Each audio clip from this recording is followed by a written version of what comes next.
কারণ এই রাজ্যে সন্দেশখালীতে ইডি আক্রান্ত হয়েছে, ভূপতিনগরে এনআইএ আক্রান্ত হয়েছে, মমতা ব্যানার্জি নিজে নিজাম প্যালেসে সিবিআই অফিসে 5 ঘন্টা ধর্ণা দিয়েছিলেন। এই রাজ্যে বিধানসভার ভিতরে বিরোধী এমএলএরা আক্রান্ত হয়, জেপি নাড্ডার মতো জাতীয় নেতা, কেন্দ্রীয় মন্ত্রীরা আক্রান্ত হয়। সম্প্রতি ভজভজে সুকান্ত মজুমদার মহোদয়, তার উপরও আক্রমণ ঘটেছে।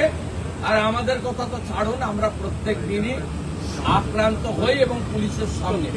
বিএলওদের বলুন কাজ শুরু করতে, যখন ইলেকশন কমিশন বলবে এবং তারা যেন ইলেকশন কমিশনকে ফলো করে। আমি আমার বিএলও বন্ধুদেরকে এই অনুরোধ করব, আফটার অল তারা এই রাজ্যের সরকারের কর্মচারী, নির্বাচন কমিশনের আন্ডারে তারা কাজ করবেন। তাদের শুরু করতে বলুন।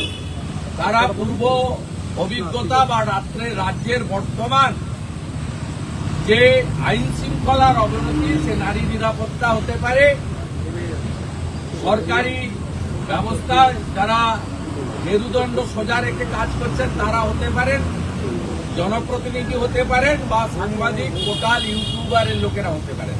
সকলেই প্রত্যেক দিন মমতা এবং মমতা পুলিশের দ্বারা আক্রান্ত হচ্ছেন। আপনারা কাজ শুরু করুন যখন ইলেকশন কমিশন বলবে।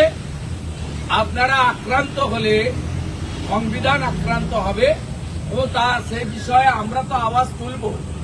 বাকি তো ইলেকশন কমিশনকে বুঝে নিতে হবে। ইলেকশন কমিশন না বললে, না করলে আমরা আমাদের যে কাজ পলিটিক্যাল পার্টি হিসাবে এবং পশ্চিমবাংলার নো সেটিং অপোজিশন হিসেবে আমরা সে কাজ